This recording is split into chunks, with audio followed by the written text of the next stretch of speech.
SER Podcast. Pedro Sánchez ya tiene los apoyos para ser investido presidente en el amarrado hoy los votos del PNV, también en el de Coalición Canaria, que no le hacía falta, pero así consigue el presidente que los únicos que no le voten sean 3 partidos, de toda la Cámara 3 partidos, PP, Vox y UPN. 179 síes para el líder del PSOE, que termina el día en Málaga, reunido ahora mismo con el canciller alemán Olaf Scholz. Hora y media llevan reunidos en la víspera del Congreso de los Socialistas Europeos, que se celebra mañana allí en la ciudad andaluza. Están hablando Sánchez y Scholz de Oriente Medio, de Ucrania, del presupuesto de la Unión, de migraciones, pero fuera...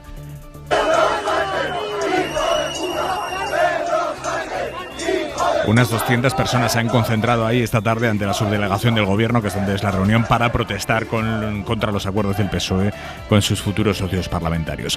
Protestas en Málaga y, de nuevo, protestas ahora mismo ante la sede del PSOE en Madrid, donde cientos de personas se concentran con alguna pancarta del nivel de Judas se ahorcó, Pedro Sánchez toma nota. Ahí está Alfonso Ojea, buenas tardes.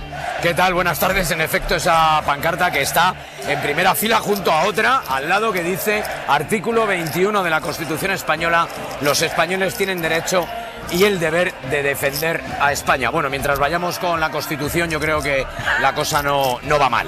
En todo caso, como tú decías, unas 2.000 personas ahora. Es cierto que ha sido el día de todos los 7 días, ya hoy es el 8º, de concentraciones en las que más tarde se ha cerrado esta calle Ferraz. Eso significa que había muy pocas personas, en torno a las 7 de la tarde, Aymar, pero ahora están llegando.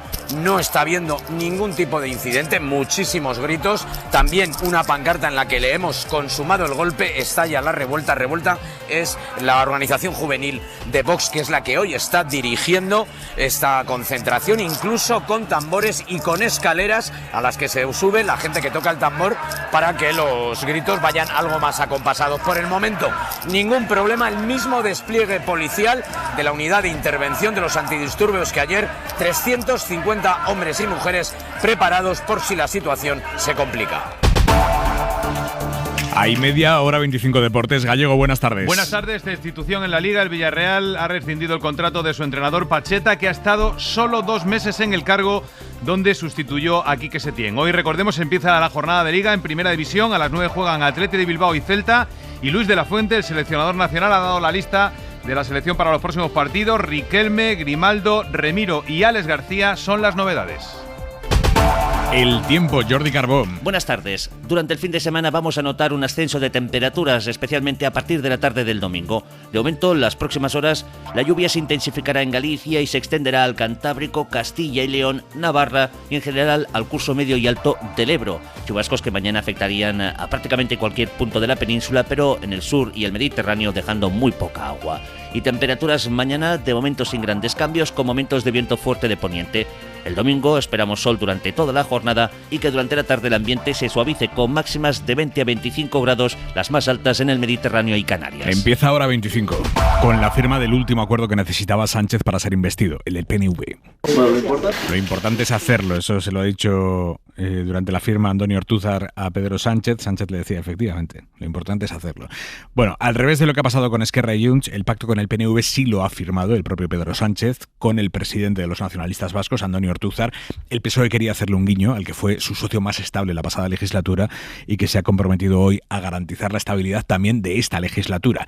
Con el sí del PNV al PSOE le bastaba, pero los socialistas han amarrado también el voto, el único voto de Coalición Canaria. Así que Sánchez se garantiza salir elegido presidente por 179 votos, 3 más de la mayoría absoluta. Guillermo Lerma, buenas tardes.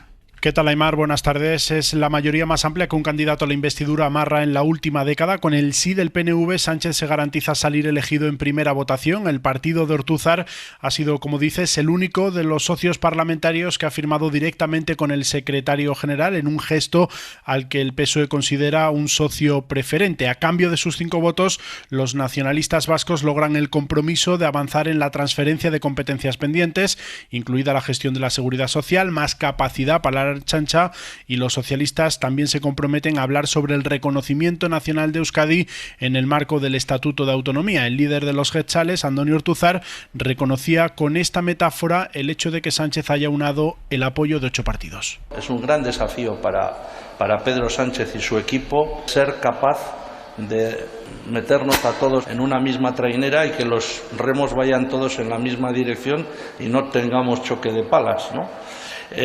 Porque seguramente eso haría que la trainera zozobrara. Los socialistas han cerrado también el sí de la única diputada de Coalición Canaria, rompen así el bloque que conformó Feijóo en su intento. En contra solo se situarán PP, Vox y UPN, como destacaba la número 2 y ministra de Hacienda, María Jesús Montero. Él tiene capacidad de pactar con todo el arco parlamentario que no está representado por la derecha y por la ultraderecha, y esto significa que la legislatura del presidente Pedro Sánchez está garantizada. Por ahora solo falta, Aimar, que la presidenta del Congreso convoque formalmente la sesión de investidura. La previsión es que esa sesión y ese pleno se celebren el miércoles y jueves de la semana que viene. Ha estado esta mañana en Hoy por Hoy con Ángels el ministro de Presidencia en funciones, Félix Bolaños, para defender el acuerdo con Junts. Reconoce que entre ambos partidos hay desconfianza, así justifican lo del mediador internacional, pero pone en valor Bolaños que Junts vuelva al cauce constitucional. Ni ellos de nosotros, ni nosotros de ellos. Y eso ha quedado claro en el acuerdo, que hay una situación de partida de desconfianza y hay una situación de partida, lógicamente, de posiciones muy distintas. Nosotros lo que queremos es que los partidos que hace unos años estaban fuera completamente de la Constitución, fuera de las instituciones democráticas, que ahora estemos hablando con ellos, que estamos consiguiendo devolver a la política, a las instituciones, a la democracia, estamos consiguiendo devolver a personas que durante un tiempo estuvieron fuera. Y lanza esta acusación a la derecha. La derecha intenta que haya mucho ruido, que se intoxique, que sea un ambiente casi irrespirable. ¿Por qué? Porque ¿cuál es la alternativa de la derecha en el salario mínimo? ¿Qué quiere hacer con las pensiones? ¿Quiere aumentar los permisos de paternidad y maternidad a la derecha? Pues no. No quiere hacer nada de esto. Y como en esos debates está incómodo, intenta, con bulos, exageraciones, pues intenta que el ambiente sea casi irrespirable. Lo que va a hacer el Partido Popular este fin de semana es salir a la calle con las concentraciones que ha convocado para el domingo contra la amnistía en todas las capitales de provincia. Son concentraciones a las que se va a sumar Vox. La extrema derecha ha hecho una jugada muy llamativa esta tarde. Ha anunciado que irá a las concentraciones del Partido Popular y ha convocado a toda esa gente a que cuando terminen las concentraciones del Partido Popular se vayan todos juntos a las sedes del PSOE a seguir la protesta. Esto es un papelón para el PP, que quería diferenciar claramente sus protestas de las que se celebran ante las sedes socialistas. ¿Qué dicen en Génova de este brete en el que les mete Vox? Mariela Rubio. El PP hasta ahora se limita a decir que solo responden por sus propias manifestaciones y señalan que el hecho de que otros partidos hagan lo que hagan después no tengan más remedio que sumarse a las concentraciones del PP evidencia que son los populares quienes lideran la contestación pacífica a la amnistía. Muchos en Génova ven que aunque Abascal intenta arrastrar al PP a una situación incómoda, puede ser un momento perfecto para marcar distancias y mostrar como el referente moderado de una España indignada. Mientras calienta motores para la calle, Génova sigue apretando las tuercas contra la amnistía en las instituciones que controla. Hoy ha registrado en el Senado una nueva modificación del reglamento, ese con el que pretende dilatar la aprobación de la ley de amnistía. Ha registrado una nueva enmienda para que por mucho que corra el gobierno en aprobar la amnistía, se le aplique el nuevo reglamento del Senado, aunque este entre en vigor incluso después. En paralelo, Aimar, los presidentes autonómicos del PP van a forzar a Sánchez, y pueden porque son mayoría, a que convoque una conferencia de presidentes para dar cuenta de sus acuerdos de investidura. Y el Ministerio del Interior investiga a la Asociación de Guardias Civiles que en un comunicado hoy se ha mostrado dispuestos a derramar hasta la última gota de su sangre en defensa de la soberanía e independencia de España. El Ministerio ha ordenado identificar a los agentes que están detrás de esa Asociación de Guardias Civiles, APROGCE, que es la que ha emitido hoy este comunicado. Derramar la última gota de sangre. Guardias Civiles. Gente con armas. Javier Bañuelos, buenas tardes. ¿Qué tal? Buenas tardes. Interior ha dado orden de identificar a los miembros de esa minoritaria Asociación de la Guardia Civil, APROG, que está detrás de ese comunicado, exactamente detrás de esa frase en la que reconocen que están dispuestos a derramar la última gota de su sangre en defensa de la soberanía de España. La dirección de la Guardia Civil entiende que ese manifiesto supone un grave incumplimiento del deber de neutralidad política del Instituto Armado. Por eso se ha iniciado ya esa investigación pertinente como paso previo para iniciar una sanción disciplinaria e incluso penal. Esta asociación apenas representa a 1.000 guardias civiles de un cuerpo que cuenta con más de 80.000 agentes. De hecho, ya no tienen representación en el Consejo de la Guardia Civil. Interior mantiene, por cierto, recordemos, abierta otra investigación contra Jucil, en este caso la mayoritaria, por los mismos motivos, por un tuit en el que llamaron felón a Pedro Sánchez por su apoyo a la amnistía en Cataluña. Y va a más, el Frente Judicial ante un párrafo concreto del acuerdo del PSOE con Junts en el que se menciona el lawfare, el concepto que usan los independentistas para decir que desde la justicia ha habido persecución contra ellos. En el acuerdo se dice que para determinar si ha habido casos de lawfare se tendrá en cuenta los resultados de comisiones parlamentarias, comisiones de las que ya están acordadas con los independentistas y que según Bolaños... Evidentemente que una comisión de investigación no ratifica ni rectifica lo que dice un juez, evidentemente, claro, no se pretende ni se hubiera podido pretender tampoco. Las explicaciones del PSOE no aplacan el malestar de todo el sector judicial, pero sí del lado, digamos, progresista del sector judicial.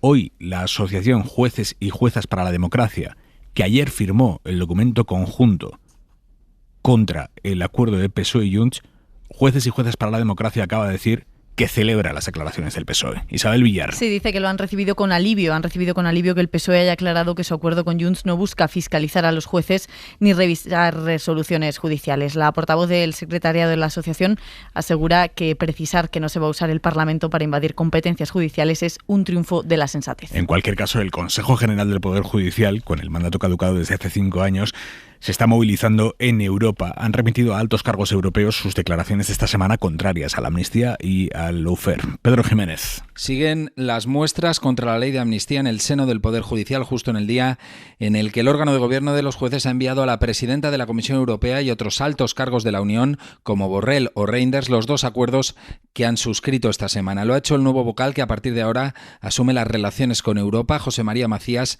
elegido a propuesta del PP, que incluye un texto en el que se puede leer que imagina la preocupación que hay en Europa por el pacto del PSOE con un fugitivo de la justicia que supone la abolición del Estado de Derecho y atenta contra la separación de poderes y la independencia judicial porque contempla abrir investigaciones a jueces. Los decanos de España, las salas de gobierno de los tribunales superiores de justicia y los presidentes de audiencias provinciales han mostrado su adhesión a los pronunciamientos que conocimos ayer. Además de este del Consejo, hubo otros similares de todas las asociaciones de jueces y fiscales, incluidas las progresistas, contra el llamado lawfare, la judicialización de la política que consideran supone revisar en la arena política decisiones estrictamente judiciales.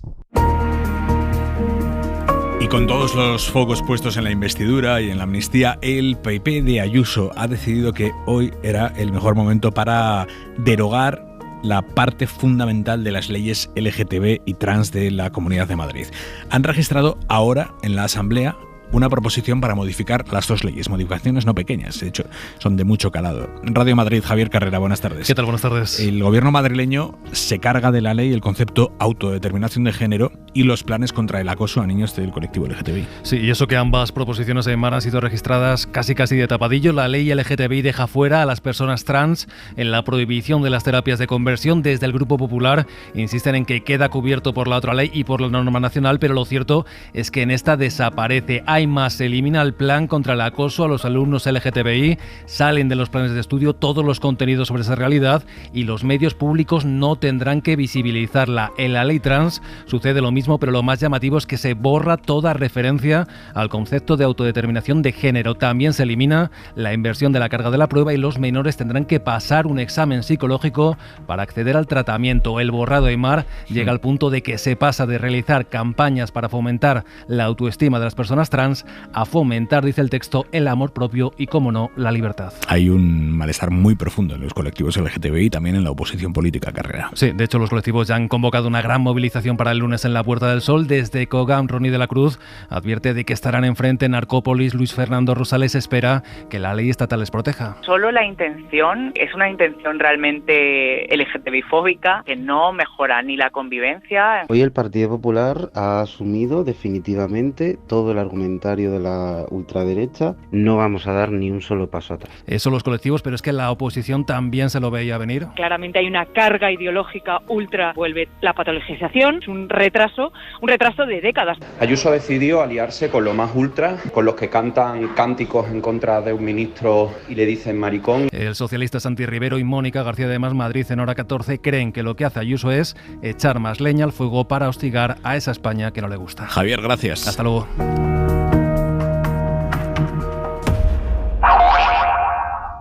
Piensa en un producto. Y ahora imagina que te damos de regalo el 25%. Hora 25. Aimar Bretos. En Gaza, hoy la peor parte se la están llevando los hospitales y las escuelas de la franja. Según el Ministerio de Salud gazatí, controlado por Hamás, varios hospitales están rodeados por tanques israelíes y en uno de esos hospitales han muerto 13 personas por ataques. En otro hospital, la Media Luna Roja, que es la Cruz Roja Palestina, denuncia que ha habido ataques con francotiradores y que incluso ha resultado dañada el área de cuidados intensivos. Ángel Villascusa. Día negro, sí, contra los hospitales y escuelas gazatíes. Decenas de personas han muerto en un bombardeo contra un colegio en el norte esta tarde, donde se refugiaban cientos de niños desplazados de otras zonas de Gaza. Algunas fuentes hablan de 50 muertos y varios heridos que han sido trasladados al hospital de Al-Shifa, el principal del país, un centro sanitario que horas antes había recibido disparos de tanques que han matado a 13 personas. Además, en el hospital de Al-Quds, según la Media Luna Roja, los disparos de francotiradores israelíes han dejado una persona muerta y otras 28 heridas. En ese centro sanitario, lo decías, se ha dañado un área de cuidados intensivos. Tras 35 días de ofensiva israelí, ya son 11.000 palestinos muertos. Gracias, Ángel. Y como todos los viernes a esta hora, edición express de Hora 25 de los negocios con Jordi Fábrega. Hora 25 de los negocios con Aimar Bretos y Jordi Fábrega. ¿Qué tal? Buenas tardes. Vuelve el debate sobre las subidas de tipos de interés. Lo ha reabierto en Estados Unidos el presidente de la Reserva Federal, Jerome Powell, diciendo que quieren llegar a un nivel de tipos suficiente para que baje la inflación al 2%. Y añadiendo que no están seguros de haber llegado a ese nivel por ahora. Es un discurso más duro que en las últimas semanas, un discurso que reabre el debate sobre si las subidas de tipos, que parecían haber llegado ya a su fin, van a continuar o ya han acabado. Al menos el debate se reabre en Estados Unidos, porque lo que tenemos en Europa y lo que hemos escuchado hoy es lo contrario.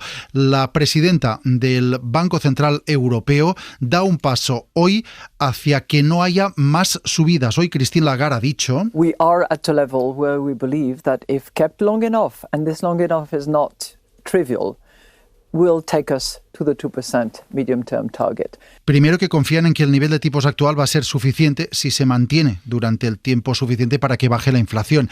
Y luego incluso ha ido un poco más allá, porque ha hablado de cuándo pueden bajar los tipos de interés, algo que no había hecho hasta ahora. Long enough is long enough, and it's not something that is, in the next couple of quarters we'll be seeing a change. Dice que no bajarán los tipos al menos durante los 2 próximos trimestres. Aquí se empieza a hablar de bajadas e, insisto, en Estados Unidos se habla de nuevas subidas. We know that ongoing progress toward our 2% goal is not assured.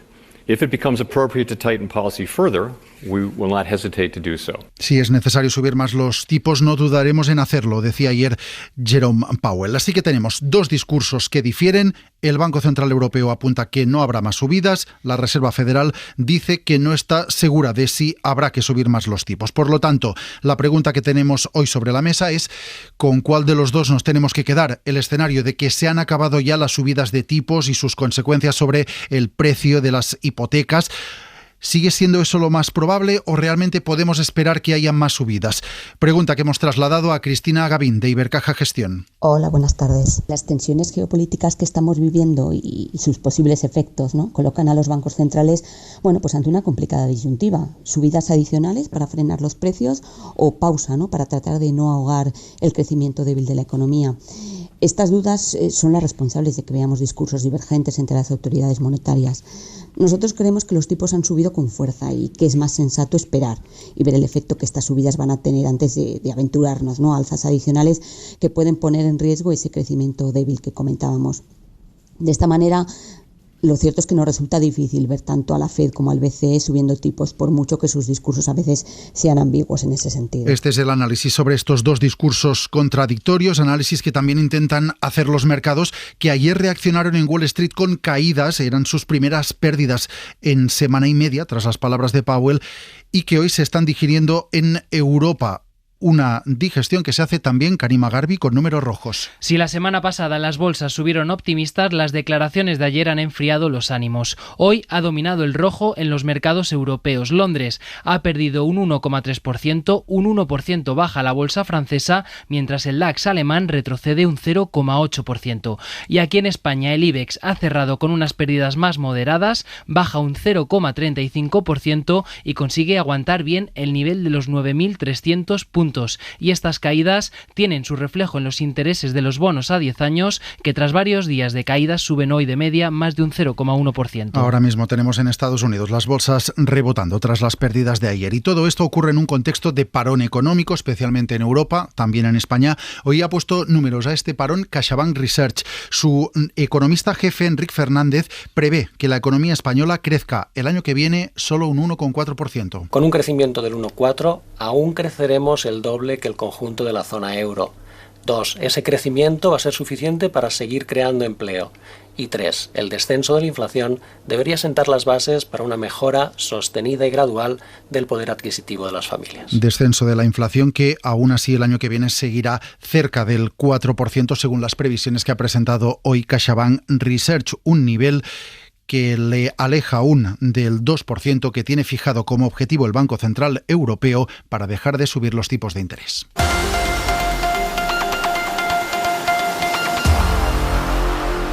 Y a esta hora, la mirada de Xavi Vidal Folk.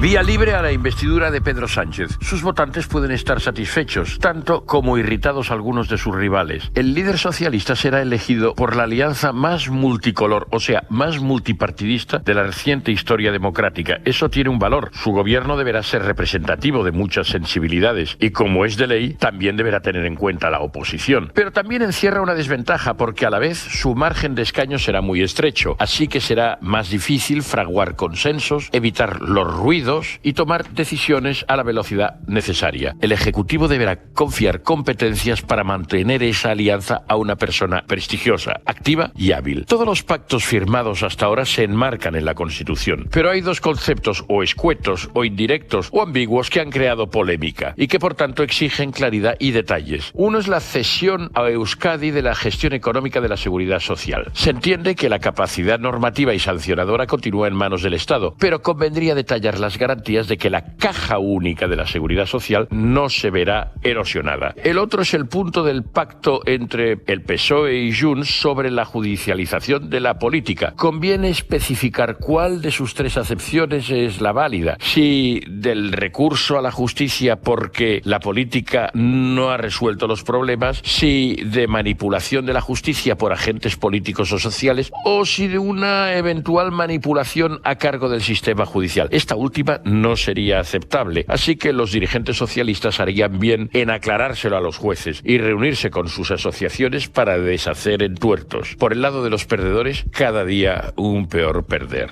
Acusar de fraude a la próxima votación de investidura o de ilegalidad al próximo gobierno es bendecir, provocar o aplaudir a la ínfima minoría violenta y golpista. Para no perderte ningún episodio, síguenos en la aplicación o la web de la SER, Podium Podcast o tu plataforma de audio favorita.